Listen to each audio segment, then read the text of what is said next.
चलो जी, let's go, let's freaking गो। आज हम चालू करने वाले हैं SA 299 joint audit of financial statement. ठीक है, अब वीडियोस ऐसी आएंगी बिना मेरी शक्ल के, ताकि फोकस कहाँ हो, पढ़ाई पे। शक्ल का क्या ही करोगे यार, ठीक है, सही बात है ना। अपने को तो इससे मतलब है। चलो जी, आज हम कर रहे हैं ऐसे 299 joint audit of financial statement. हमने स्कोप पढ़ा सबसे पहले। SA 299 provides principle for effective joint audits. This essay does not cover the relationship between the principal or auditor reporting on the entities FS and another auditor reporting on the component। तो joint auditor का मतलब ये नहीं है कि समझ लो एक मेरी ये रिलायंस है, ठीक है, ये HO है, HO हुआ, एक और रिलायंस हो गई, और ये हमारी ब्रांच हो गई। ब्रांच को हम, आपने पढ़ा होगा, हम क्या बोलते हैं इसके अंदर, कंपोनेंट। ये हो गई कंपोनेंट, ठीक है। तो इसका एक ऑडिटर है, इसका एक ऑडिटर है। तो ये कह रहा है कि भैया इनको नहीं मानेंगे हम कि ये जॉइंट ऑडिटर होगा, ये जॉइंट ऑडिटर होगा, ऐसे को हम कंसिडर नहीं करेंगे इसके अंदर, ठीक है ना। एक सेकेंड, ओके, हम क्या कह रहे हैं, ये अलग है। तो इन केसेस को हम जॉइंट ऑडिटर नहीं बोलते, रैदर हम, एक कंपनी है, कंपनी को ऑडिट करने ही 5-6 लोग पहुंच गए, मतलब 5-6 ऑडिटर हैं, वो ऑडिट कर रहे हैं, तो फिर क्या होगा, तो फिर ये चीज होगी, करेक्ट। एक सेकेंड रोको बस। चलो जी, हमने, डिस्टर्बेंस होती रहती है, इग्नोर इट। हो, पूरा फ्लो बिगड़ जाता है यार, एक कॉल आ जाए ना उससे, बट चलो कोई बात नहीं। तो हमने इस बारे में, 600 में होता है जो हमने बात करी ना अभी, कि भैया एक ऑडिट यहाँ पे हो रहा है और दूसरा ऑडिट इस कंपनी में हो रहा है, ठीक है। तो ये हो गया कौन सा, हेड ऑफिस का ऑडिटर, या इसे हम बोलते हैं स्टैट्यूटरी सेंट्रल ऑडिटर। ये सेंट्रल ऑडिटर हो गया, और ये हो गया हमारा ब्रांच ऑडिटर या फिर कंपोनेंट का ऑडिटर। चलो जी, तो जो हम इसके अंदर पढ़ रहे हैं ना, उसके अंदर क्या है कि एक कंपनी है और एक कंपनी के 5-6 ऑडिटर है, तो उनको हम बोलते हैं जॉइंट ऑडिटर। और ये 5-6 ऑडिटर का मतलब ये है कि 5-6 अलग अलग फर्म्स है, CA फर्म्स है, अलग अलग कंपनीज है, एक ही फर्म में नहीं, एक ही फर्म के नहीं है, ठीक है। एक ही फर्म के होते तो फिर एंगेजमेंट टीम पूरी एक ही हो जाती, तो एक ही बात हो जाती, करेक्ट। चलो जी, अब ऑब्जेक्टिव क्या है, ऑब्जेक्टिव ये है कि to lay down broad principle for the joint auditors. एक ब्रॉड प्रिंसिपल्स देगा ये ऐसे कि कैसे काम होता है, कैसे नहीं होता। तो यार, broad principles for the joint auditors in conducting joint audit, ठीक है। एक ब्रॉड प्रिंसिपल्स देगा ताकि वो कंडक्ट कैसे करे वो बताने के लिए। एक यूनिफॉर्म अप्रोच देगा टू टू दी प्रोसेस। एक अप्रोच देगा किस चीज के लिए, एक यूनिफॉर्म अप्रोच देगा ताकि प्रोसेस कैसे हो क्या नहीं हो वो बताने के लिए। और एक आइडेंटिफाई करने के लिए कि area of work and coverage thereof by joint auditor क्या क्या होंगे, कि हर एक जॉइंट ऑडिटर का क्या क्या काम होगा, area of work and coverage क्या होगा, ठीक है। Last, to identify individual responsibility और joint responsibility of the joint auditors in relation to the audit. तो रिस्पॉन्सिबिलिटीज के बारे में ये बताएगा कि भैया तुम्हारी इंडिविजुअल रिस्पॉन्सिबिलिटी क्या है और जॉइंट रिस्पॉन्सिबिलिटी क्या है, दोनों को बताएगा वो, ठीक है। Joint audit and joint auditors. तो joint audit is an audit of financial statement of an entity by two or more joint auditors appointed with the objective of issuing the audit report। Such auditor को हम बोलते हैं joint auditors. ये तो हमने समझ ही लिया था। फिर आगे क्या है, audit planning, risk assessment and allocation of work. तो जी पहली चीज तो ये ध्यान रखो कि जो एंगेजमेंट पार्टनर्स हैं और जो की मेंबर्स हैं, ठीक है, of the engagement team from each joint auditors, उन सबको इन्वॉल्व रखना है प्लानिंग के अंदर। फिर स्ट्रैटेजी जब बनाओगे तो सारे जॉइंट ऑडिटर को साथ में बैठ के एक ओवरऑल स्ट्रैटेजी बनानी पड़ेगी और एक स्कोप, टाइमिंग, डायरेक्शन डिसाइड करना पड़ेगा which guides the development of audit action plan, ठीक है। ये कह रहा है कि the joint auditors shall jointly establish an overall audit strategy that sets the scope, timing and direction of the audit. तो जॉइंटली एस्टैब्लिश करेंगे क्या, एक overall audit strategy which helps in setting the scope, timing, direction of the audit and that guides the development of audit plan. ठीक है, फिर development of audit plan. अब development of audit plan ऐसे बोलेंगे कि एक सीएस था, ठीक है, वो रोइटी था। रोइटी मतलब रोहित बोल लो या रोहिती बोल लो, ठीक है, वो रोइटी था। और पीस एनईटी मतलब उसको पीस चाहिए थी, लेकिन उस पर रिसोर्सेज कम थी। समझ आया? एक सीएस था, वो रोइटी था, मतलब सीएस रोइटी नाम रख सकते हैं। तो सीएस रोइटी था, उसको पीस चाहिए थी, लेकिन उस पर रिसोर्सेज की कमी थी। चलो जी, तो ये बोल रहा है कि भैया ऑडिट प्लान बनाते वक्त, ठीक है, prior to the commencement of audit, तो हमें एक ऑडिट प्लान बनाना पड़ता है। ऑडिट चालू होने से पहले बनाना पड़ता है, बिल्कुल बनाना पड़ता है। The joint auditors shall discuss and develop a joint audit plan. In developing the joint audit plan the auditor shall, इसमें हम 5 पॉइंट पढ़ने वाले हैं, ठीक है, 5 पॉइंट्स। पहला सी एस, सी एस बोल रहा है कॉमन एरियाज एंड स्कोप। तो ये बोल रहा है कि हम ऑडिटर्स को ऑडिट प्लान बनाते वक्त आइडेंटिफाई करने हैं क्या, audit area division and common areas among the auditors to define each joint auditors का scope। समझ आया? Identify area division and common areas among the joint auditors to define each joint scope। Okay ji. A certain engagement reporting objectives, हमने क्या बोला था? C S R O, R O E T, R O, वो रोहिती था, रोहिती, ठीक है। रोहिती क्या होता है? कुछ नहीं होता, बनाने के लिए बोला है। A certain engagements reporting objectives to plan audit timing and required communication। ये क्या बोला जी? वो बोल रहा है ascertain करो, क्या चीज? एंगेजमेंट की रिपोर्टिंग ऑब्जेक्टिव्स, की कुछ रिपोर्टिंग ऑब्जेक्टिव्स होती है आपको, वो ascertain करो, ताकि जो प्लान है ऑडिट का, उससे हमारी टाइमिंग और रिक्वायर्ड कम्युनिकेशन भी जज पाए।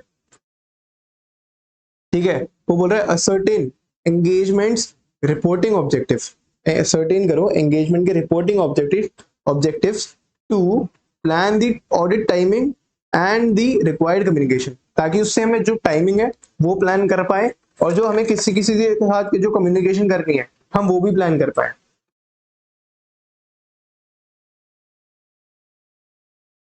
ठीक है, तो बोल रहा है consider and communicate significant factors among joint auditors that guide the engagement team efforts।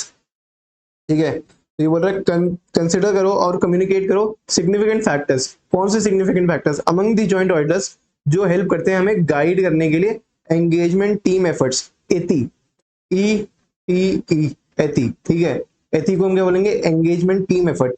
कुछ ऐसे सिग्निफिकेंट फैक्टर्स हैं जिसको हम कंसिडर भी करेंगे और कम्युनिकेट भी करेंगे, किसके बीच? जॉइंट ऑडिटर्स के बीच में, ताकि उससे एंगेजमेंट टीम एफर्ट्स को ना गाइडेंस मिले। ठीक है, फिर हम करेंगे consider results of preliminary engagement activities and relevance of the knowledge gained on previous similar engagements by respective engagement partners. So we have to consider the results of the preliminary engagement activities and the relevance of the knowledge gained on previous similar engagements by the respective engagement partner। And next E point is ascertain the nature, timing and extent of the resources necessary to perform the engagement। Okay, तो मोटा मोटी अगर बात करें तो हमने 5 point में पढ़ा क्या? 5 पॉइंट में हमने यही पढ़ा जो मैंने समरी में लिखा हुआ है। हमने ये पढ़ा कि भैया audit areas and common areas को आइडेंटिफाई करो और डिफाइन करो scope of the audit engagement, या जॉइंट ऑडिटर्स का जो काम का स्कोप है वो आइडेंटिफाई करो। फिर ascertain the engagements reporting objectives which to plan, जिससे क्या हेल्प होगी? ताकि हम प्लान कर पाए टाइमिंग एंड जो रिक्वायर्ड कम्युनिकेशन है वो। फिर कम्युनिकेट करो और कंसिडर करो सिग्निफिकेंट फैक्टर्स को, और किसको कम्युनिकेट करना है? Among the joint auditors which helps in guiding the engagement team efforts.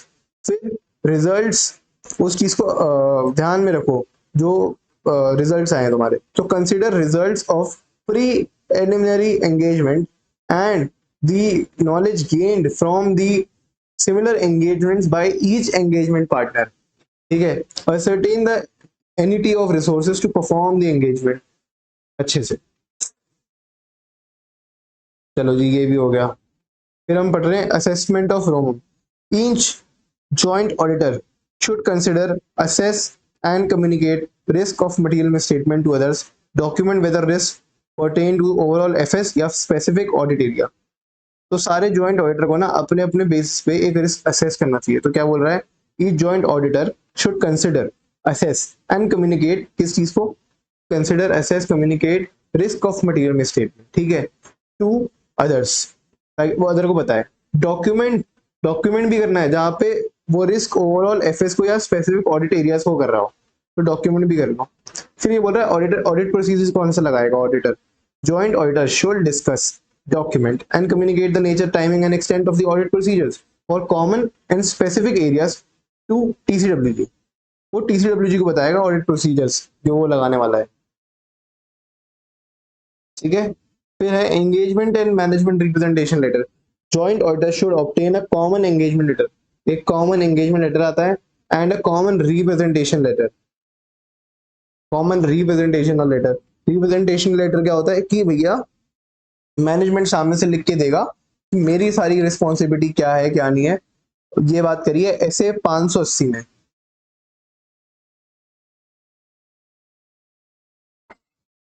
जिसको हम रिटर्न रिप्रेजेंटेशन भी बोलते हैं, ठीक है। एलोकेशन ऑफ वर्क, अब बात कर रहा है एलोकेशन ऑफ वर्क, अच्छा ये इंपॉर्टेंट है तो उसको हम अच्छे से पढ़ने वाले हैं, ठीक है। Allocation of work, post work identification and allocation among joint auditors, the work allocation document should be signed by all joint auditors and communicated to TCWG।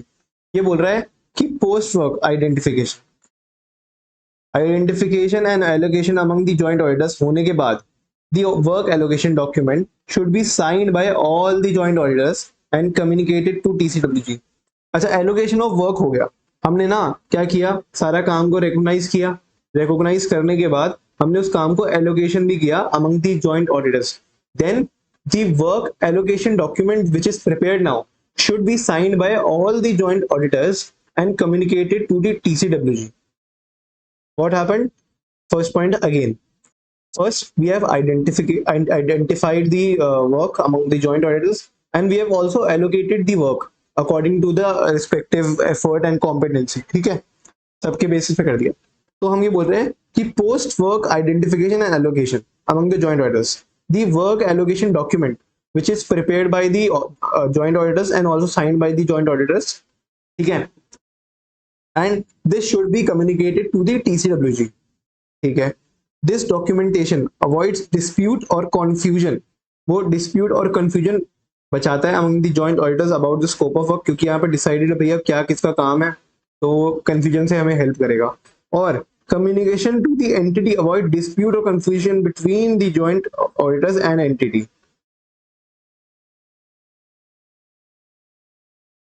Okay, पहला पॉइंट भी समझ आ गया कि डॉक्यूमेंट मुझे बनेगा उस पर सबके साइन होने चाहिए और वो कम्युनिकेट भी करना है किसको, TCWG को। अब ये डॉक्यूमेंट करता क्या है, दो चीज, पहले तो जॉइंट ऑडिटर्स के बीच में जो डिस्प्यूट होगा और कंफ्यूजन होगी उसको होने से बचाता है, उस चीज की अवॉइडेंस लाता है। दूसरी चीज, तीसरी चीज बोलेंगे रादर कि एंटिटी और जॉइंट ऑडिटर्स के बीच में कोई भी कंफ्यूजन या डिस्प्यूट्स ना है, उसमें भी हेल्प करता है। Responsibility and coordination among the joint auditors, okay, in respect of the audit work divided among the joint auditors, each joint auditor shall be responsible for only for their work allotted to such joint auditor, including proper execution of the audit procedures। ये कह रहा है कि audit work जो divide हुआ है ऊपर, जो हम ऊपर पढ़ के आए हैं कि work divided among the joint auditors, each joint auditor shall be responsible only for the work allotted to him, ठीक है, including proper execution of the audit procedures. Joint auditors individually obtain and evaluate information and explanation from management for their specifically allocated divisions or zones, ठीक है जी। Individually obtain करते हैं हम क्या, information and explanation from management for this specifically allocate division और zone के लिए। तो पहला कह रहा है कि भैया वो अपने काम के लिए ही रिस्पॉन्सिबल है, या इंग्लिश में इस चीज को बोले कि द जॉइंट ऑडिटर, ठीक है, have divided the work among themself, and each joint auditor shall be responsible for only the work allotted to him, and such joint auditor should also include proper execution of the audit procedures. क्या कहना चाह रहा है कि each joint auditor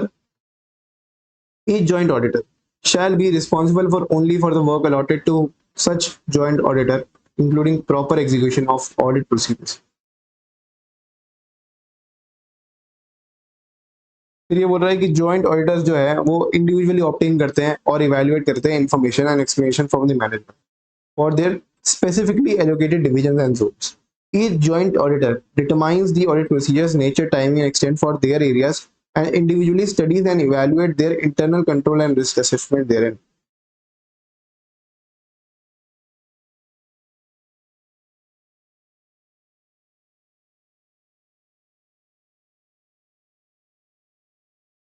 और individually study भी करता है internal control and risk assessment there.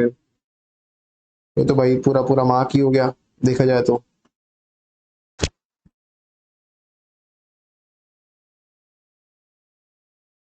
चलो ये इतना समझ आया क्या कहना चाह रहे हैं ये।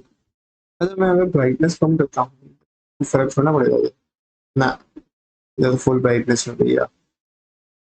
और मैं ये चेक कर रहा था।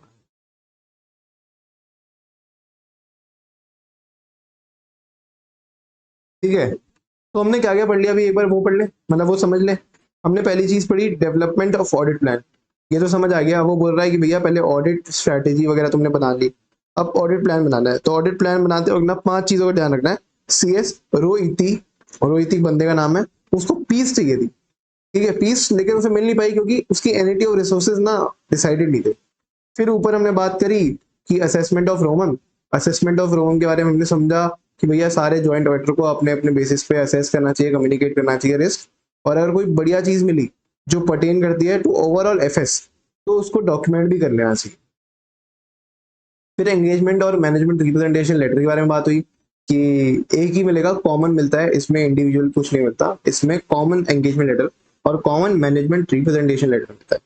फिर एलोकेशन ऑफ वर्क के बारे में बात आई। एलोकेशन ऑफ वर्क में हमने 3 चीजों के बारे में बात करी, बड़ा आसान था। इसको एक तरह से हम ऐसे ही बना सकते हैं कि एक पॉइंट है और एक पॉइंट के 2 धार है। ठीक है पहला पॉइंट इंपॉर्टेंट है। पहला पॉइंट ये है कि एक वर्क एलोकेशन डॉक्यूमेंट बनता है और वर्क एलोकेशन डॉक्यूमेंट ना साइन होता है by all the joint auditors. ठीक है और कम्युनिकेटेड होता है TCWG को। अब ये हेल्प किस चीज में करता है, ये डिस्प्यूट और कंफ्यूजन को बचाता है। पहली चीज तो अमंग द जॉइंट ऑडिटर्स, ठीक है, about the scope of work. दूसरा वो किसमें बताता है, एंटिटी और जॉइंट ऑडिटर्स के बीच में regarding the scope of work. Okay फिर हमने पढ़ा responsibility and coordination among the joint auditor. तो ये बड़ी घातक चीज थी। इसमें हमने 3 पॉइंट पढ़े और तीनों पॉइंट बड़े लेंदी है, अच्छे हैं।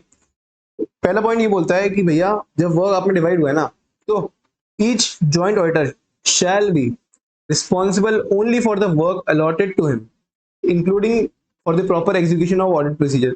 ऑडिट प्रोसीजर वो पार्ट ऑफ द वर्क ही है तो ठीक है। दूसरा जॉइंट ऑडिटर ना इंडिविजुअली ऑब्टेन करते हैं और इवेल्युएट करते हैं किस चीज को, information and explanation obtain from the management, individually करते हैं।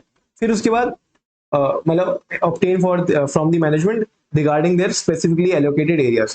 फिर अब उसके बाद हमने पढ़ा कि सारे जॉइंट ऑडिटर्स ना डिटरमाइन करेंगे ऑडिट प्रोसीजर्स, और each joint auditor will determine entity of audit procedures for their areas, and individually studies and evaluates the internal control and risk assessment there. Okay समझ आ गया जी, ये भी आ गया। इसमें 3 पॉइंट पढ़े, कोई दिक्कत नहीं आई। फिर all the joint auditor shall be jointly and severally responsible for। Okay आज जो टेबल पढ़ते हैं, ये टेबल थोड़ी मजेदार है, अच्छे से पढ़ते हैं। वो बोल रहा है कि सारे जॉइंट ऑडिटर ना रिस्पॉन्सिबल होंगे किन चीजों के लिए, जिसको हमने वर्क ही डिवाइड नहीं किया। अगर वर्क डिवाइड नहीं किया तो भाई पता ही नहीं है किसका काम है क्या है। ठीक है the audit work which is not divided among the joint auditors and is carried out by all the joint auditor. चलो जी इसको भी मार्क करें और गाड़ी को आगे बढ़ाए। ऐसी चीजें जिसमें हम जॉइंटली और सीवियरली रिस्पॉन्सिबल हो, ठीक है। Work not divided is carried out by all the joint auditors. Decision taken by all. Decisions taken by all the joint auditors under the audit planning in respect of common audit areas concerning the nature, timing, and extent of the audit procedures to be performed by the each of the joint auditor. ऐसे कोई decisions which is taken by all the joint auditors under the audit plan in respect of the common audit areas. कुछ common audit areas होते हैं concerning the NET of the audit procedures to be performed by each of the joint auditors. तो हम ये बोलेंगे जहां पे decision सबने मिलकर लिया है ना, वहां पे भी सब लोगों पे आ जाती है ये बात। अब आपको ये थोड़ी लैंग्वेज अलग लगेगी कि decision taken by all the joint auditors under audit planning in respect of किसके, वो बोल रहा है कि ऐसे डिसीजन लिए हुए जो कॉमन एरियाज के ऊपर है, ठीक है। Decision taken by all the joint auditors in respect of common audit areas concerning the annuity of procedures and इतना इतना perform by each joint auditors.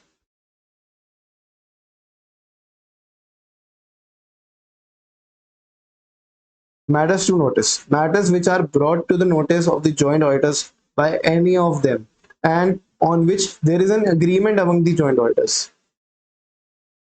Brought to the notice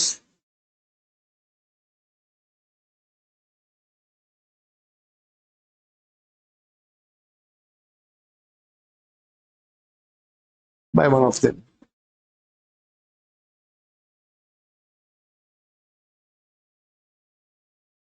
Financial and compliance and regulation. Examining whether FS of the entity comply with the requirements of the relevant statutes. Statutes. My God. अगर financial statement की compliance की अगर बात करें तो भैया वो हमेशा ना कॉमन एरिया रहता है, ठीक है। तो वो ऐसा नहीं बोल सकते अरे इसका तो रिस्पॉन्सिबिलिटी इसकी दूसरे ऑडिटर की थी, मेरी थी नहीं, मैंने तो देखा ही नहीं। आपको वो तो देखना ही देखना, इसलिए ये एक कॉमन एरिया है और ये हमेशा उसके अंदर आएगा जिसमें सब रिस्पॉन्सिबल रहेंगे। तो एफएस की compliance, examining the FS of the entity comply with the requirements of the relevant statutes.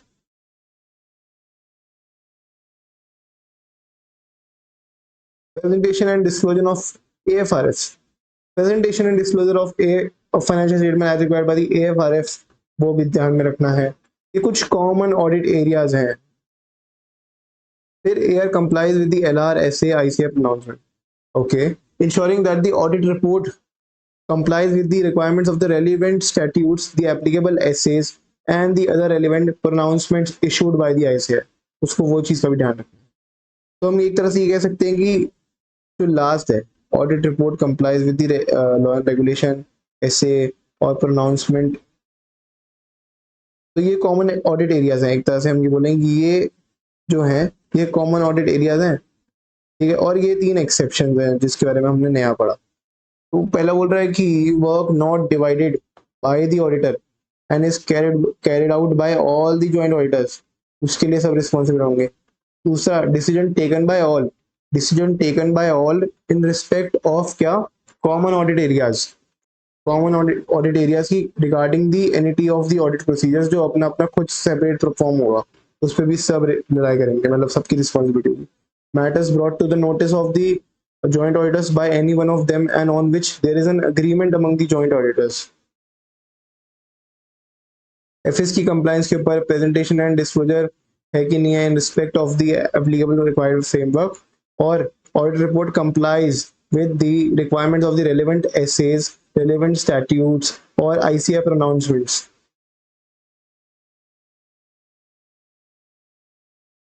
ठीक है, कोई दिक्कत वाली बात नहीं। फिर हम पढ़े joint auditors encountering matters relevant to others must communicate. Joint auditor को अगर इनकाउंटर किया कोई matter which is relevant to the other must communicate these in writing to all the joint auditors before audit completion. Okay, अगर कोई ऐसा auditor को sorry अगर कोई ऐसा मैटर मिला ऑडिटर को, ठीक है, encountering matters relevant to others, it शall must communicate these in writing to all joint auditors before completion. इसे तो पूरी लाइन ही मार्क कर सकते थे, बट ठीक है, क्या ही करें।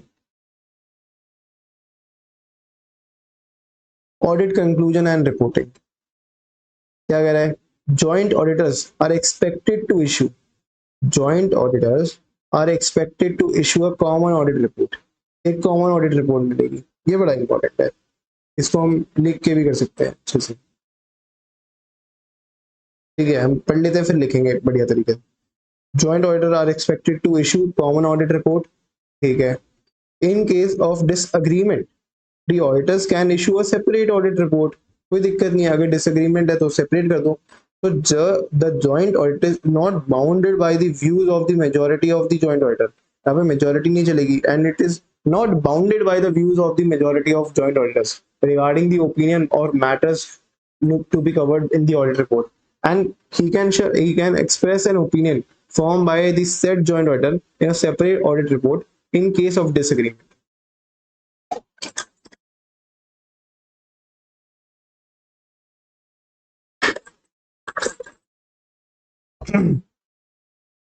क्या बोल रहा है ये बोल रहा है a joint auditor is not bounded by the views of the majority of the joint auditor regarding the opinion या matters to be covered in the audit report। और साथ ही साथ में क्या बोला इसने, और साथ ही साथ में इसने ये बोला कि he shall express opinion formed by the said joint auditor in a separate audit report in case of disagreement। समझ में आया क्या? समझ में आया क्या? पहला बोला कि एक कॉमन रिपोर्ट देनी है, ये माना जाता है कि वो कॉमन रिपोर्ट दे, ठीक है। अगर लेकिन अगर डिसएग्रीमेंट है तो ऑडिटर ना एक अपनी अलग से ऑडिट रिपोर्ट इशू कर सकते हैं। अ joint auditor is not bound by the views of the majority of the joint auditors regarding the opinion या matters to be covered in the audit report। यहाँ तक एक बात हुई। And it shall express opinion formed by the said joint auditor in a separate audit report in case of disagreement। Audit reports by joint auditors shall make reference separate reports issued by the joint auditor। तो ये बोल रहा है कि समझ लो यहाँ पे A B C D E और एफ थे। अच्छा, ये सब ना जॉइंट ऑडिटर्स हैं। तो ए जो है ना वो और ई, ये दोनों डिसएग्रीमेंट में, इन दोनों के अलग अलग ओपिनियन है, लेकिन बी सी डी और एफ इनके एक एक ओपिनियन है। ठीक है, तो ये कह रहा है कि आपको एक रिपोर्ट देनी है, जी देनी है, उनको एक रिपोर्ट देनी है, बिल्कुल देनी है। अब इन दोनों रिपोर्ट के अंदर ना एक दूसरे की रेफरेंस जरूर होने चाहिए, ठीक है। और यहां से ये रेफरेंस कैसे कब कहा सर, ये तो पता ही नहीं चला। और यहाँ पे कहा ना, रुको, audit reports bye the joint auditor shell make references separate reports की issued by the other joint auditor। Separate audit report shall also reference to those issued by the joint auditors। तो ये भी एक तरह के वही कहा हुआ है कि जॉइंट ऑडिटर कोई बाउंड नहीं है, ठीक है, और वो एक्सप्रेस कर सकता है एक opinion form by the set joint auditor in a separate audit report in case of disagreement। Such such references shall be made under the heading other matter paragraph as per ऐसे 706, as per ऐसे 706। Since this matter not disclosed in the FS। अच्छा, other matter आपको पता होगा क्या होता है? EOM होता है जो फाइनेंशियल स्टेटमेंट में डिस्क्लोज होता है, और ओएम होता है जो फाइनेंशियल स्टेटमेंट्स के बाहर के जो मैटर होते हैं जिन पे हम चाहते हैं कि भैया आप नजर मारो, वो होते हैं। ठीक है, तो फटाफट लिख लें इसको एक बारी को, 2 मिनट लगेंगे लेकिन लिख लेते हैं।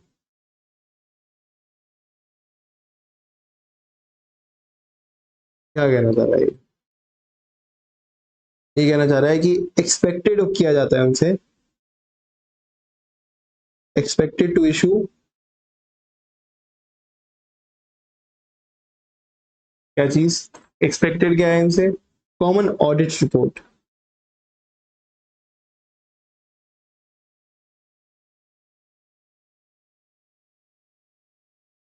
फिर दूसरा क्या बोला, लेकिन अगर डिसएग्रीमेंट है,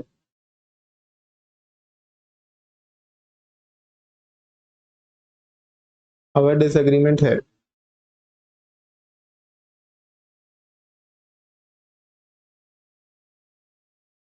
इश्यू करो सेपरेट ऑडिट रिपोर्ट।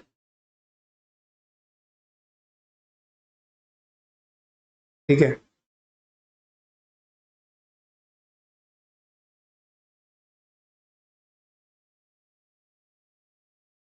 फिर बोल रहा है जो जॉइंट ऑडिटर है ना,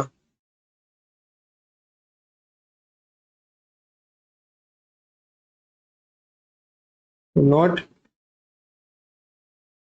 बाउंड बाय, और छोटा हो गया, हमसे लिखते हैं।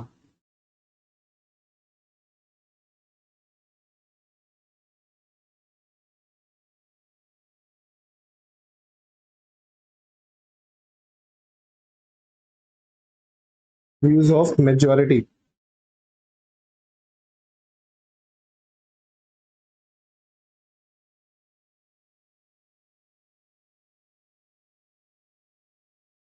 एंड एक्सप्रेस कर सकता है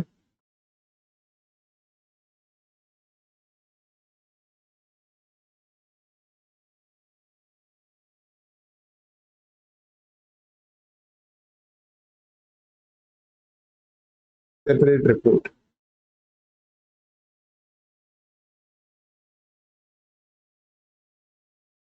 both reports shall have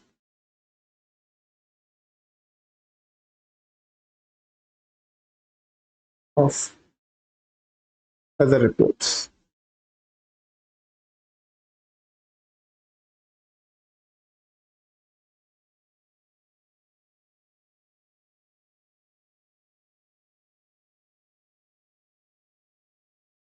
Under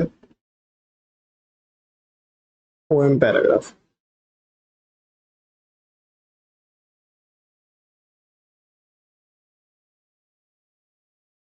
ठीक है, ये हमने लिख के भी प्रैक्टिस कर दिया, तो और पक्का हो गया। 706 लिखना है क्या, 706 भी लिख लेते हैं जी, रेफरेंस देने में कोई बुराई नहीं है।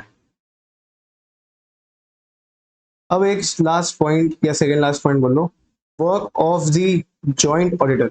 Each joint auditor is entitled to assume, वो अज्यूम तो करेगा कि भैया सबने अपना अच्छा अच्छा काम किया होगा, is entitled to assume that other joint auditors have carried out their work. ठीक है, other joint have carried out a work and the work has actually been performed in accordance with the essays।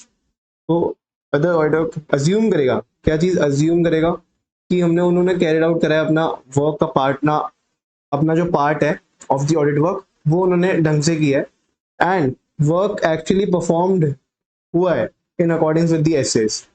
It is not necessary for a joint auditor to review the work perform by the other joint auditor.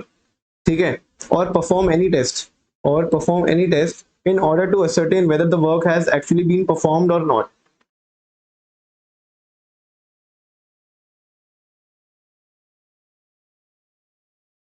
पहले बोल रहा है कि वो मानेगा कि भैया सबने अपना अपना काम किया है और वर्क एक्चुअली में परफॉर्म हुआ है in accordance with the SA. दूसरा, उस पर मतलब नेसेसरी नहीं है, it is not necessary for a joint auditor to review the work, review नहीं करना चाहेगा वो। ठीक है, और ना ही वो परफॉर्म करेगा कोई भी test in order to ascertain कि काम एक्चुअली में हुआ है या नहीं हुआ in accordance with the SA. The other joint auditor have shared any significant observation या departure from FRF relevant to their duties। ये क्या बात हो गई, ये लाइन थोड़ी समझ नहीं आई। The other joint auditors have shared any significant observation या कोई departures from the FRF relevant to their duties।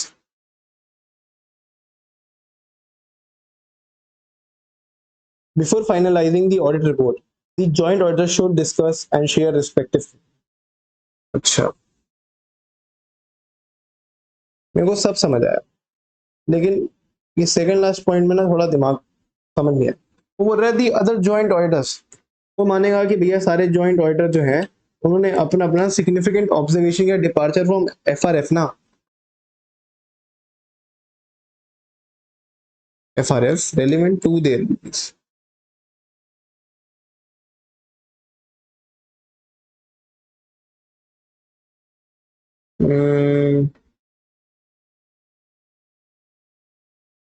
यहाँ से कर सकते हैं। The front riders have shared any significant observation या departures from FRS relevant to their duties.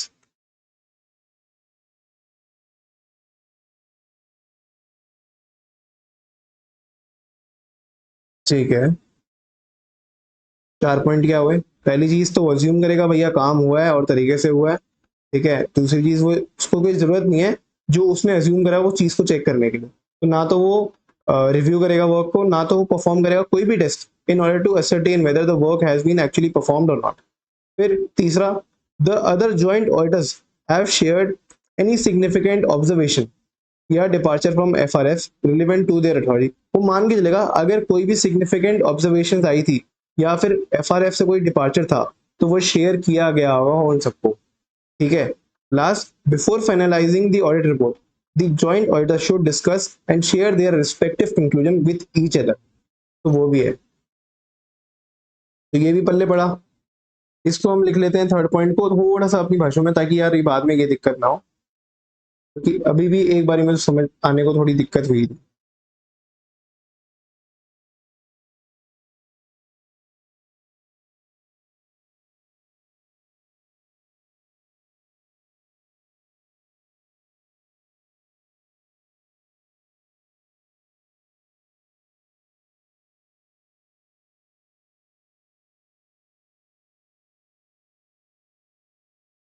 Joint auditors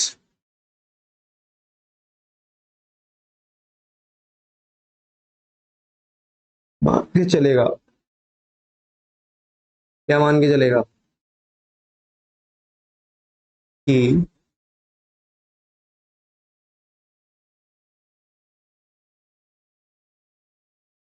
उसके साथ सिग्निफिकेंट ऑब्जर्वेशंस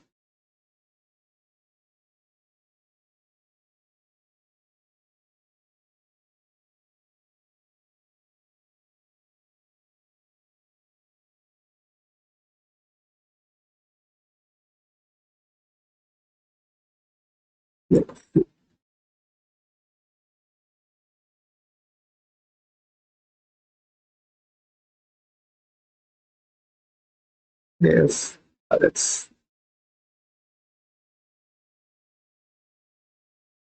जॉइंट ऑडिटर्स मान के चलेगा कि उसके साथ सिग्निफिकेंट ऑब्जर्वेशन या डिपार्चर फ्रॉम एएफआरएफ शेयर किया गया।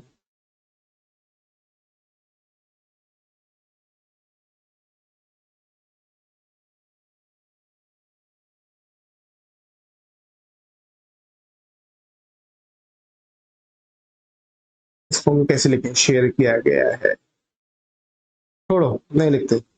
कम्युनिकेशन, ये तो यार फालतू पार्ट है। Communication with TC, joint auditor must communicate with TCWG about the expected modification या प्रपोज्ड वर्डिंग, या जो हमने कंप्लाई करी है ऐसे 507, ठीक है, 705 सॉरी।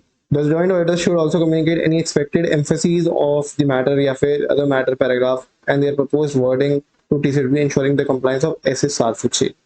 तो 705 और 706 के बारे में बात करेगा। अगर कहीं पे भी मॉडिफिकेशंस है, ठीक है, क्या कह रहा है? ये कह रहा है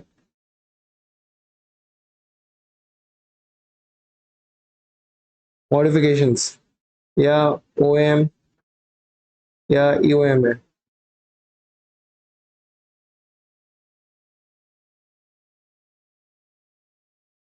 ये 706, ये 705, इनके बारे में क्या, इनकी वर्डिंग्स जो है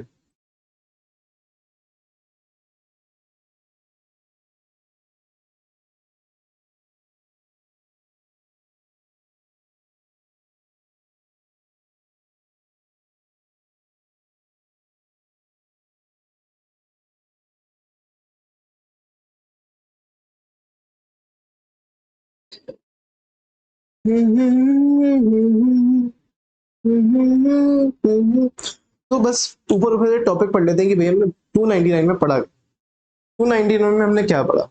हमने डेवलपमेंट ऑफ ऑडिट प्लान पढ़ा जो इंपॉर्टेंट था, ओके। फिर हमने क्या पढ़ा? फिर हमने पढ़ा एलोकेशन ऑफ वर्क, और एलोकेशन ऑफ वर्क से पहले की जो एंगेजमेंट लेटर और रिप्रेजेंटेशन लेटर बनता है ना, वो एक बार ही बनता है, वो कॉमन होता है, एलोकेशन ऑफ वर्क में हमने हमने समझा कि एक पॉइंट है, एक बिंदु के दो धारे, ठीक है, दो धारे हैं। फिर हमने पढ़ा responsibility and coordination among the auditors, ये बड़ा आसान था, ठीक है। उसके बाद फिर हमने एक फालतू का टेबल पढ़ा जो लगा कि यार क्यों ही है, लेकिन उसको हमने तीन हिस्सों में बांटा। पहला ये चीज, दूसरा ये चीज, और मतलब कहने को तो हम दो हिस्सों में बांटा, लेकिन हम तीन हिस्से भी बोल सकते हैं, लेकिन मैं भी तीन हिस्से नहीं बोलूंगा, मैं दो हिस्से बोलूंगा। पहला चीज वो जो भैया एक तरह से कॉमन ऑडिट एरियाज नहीं है, दूसरी चीज वो जो एक कॉमन ऑडिट एरियाज है। तो कॉमन ऑडिट एरियाज के बारे में पहले बात कर ले। कॉमन ऑडिट एरियाज क्या है भाई, एफएस से कंप्लायंस है कि नहीं है एलआर की, ठीक है। फिर प्रेजेंटेशन एंड डिस्क्लोजर एएफआरएफ, और फिर ऑडिट रिपोर्ट कंप्लाई करता है लीगल एंड रेगुलेटरी रिक्वायरमेंट्स के साथ, रिलेवेंट स्टैट्यूट्स के साथ, रिलेवेंट आईसीआई प्रोनाउंसमेंट्स के साथ या स्टैंडर्ड्स के साथ, ठीक है। ये सब सबको देखना है।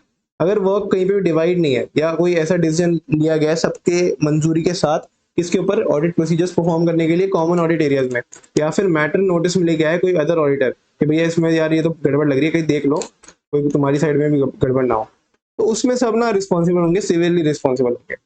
फिर हमने पढ़ा ऑडिट रिपोर्ट की कंक्लूजन और रिपोर्टिंग, ठीक है। तो उसमें बड़ा आसान था, वो बोल रहा है कि भैया सबसे पहले तो उम्मीद की जाती है कि भैया आप तो सब ना एक कॉमन ऑडिट रिपोर्ट दोगे, लेकिन अगर कहीं पे भी ऐसा हो रहा है कि उसमें डिसएग्रीमेंट आ रही है तो आप अलग अलग रिपोर्ट दे दो।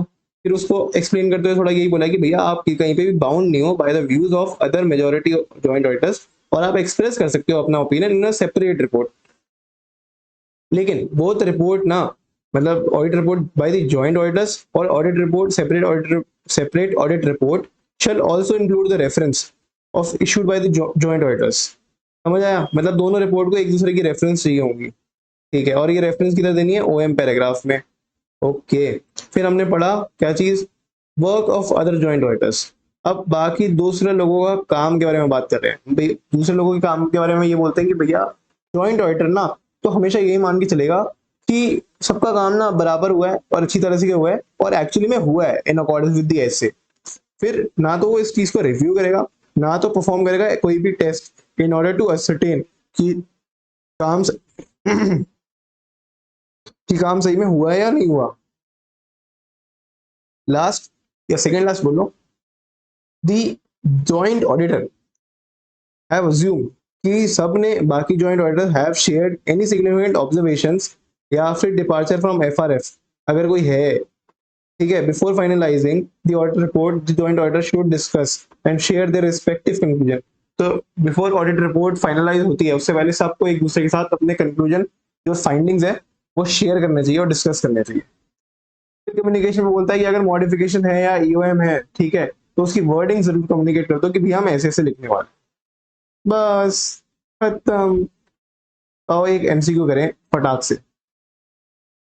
CA Arvind and CA Deepak were jointly appointed as the auditor of Pull Cord Limited to ensure efficient audit and reporting. Arvind and Deepak took following steps. After identification and allocation of work among themselves, the work allocation document was signed by both of them. Since in any case they were jointly responsible, they did not think it necessary to inform the TCWG about the allocation. पहला red sign, inform तो जी करना पड़ता है। हमने कहाँ पढ़ा, हमने यहाँ पढ़ा कि आपको हमेशा एलोकेशन ऑफ वर्क के टाइम पे इस चीज को कम्युनिकेट करनी है टीसीडब्ल्यूजी को, ठीक है। They decided to obtain common engagement letter since the appointment was common, ये तो ठीक है। Since their area of work was different,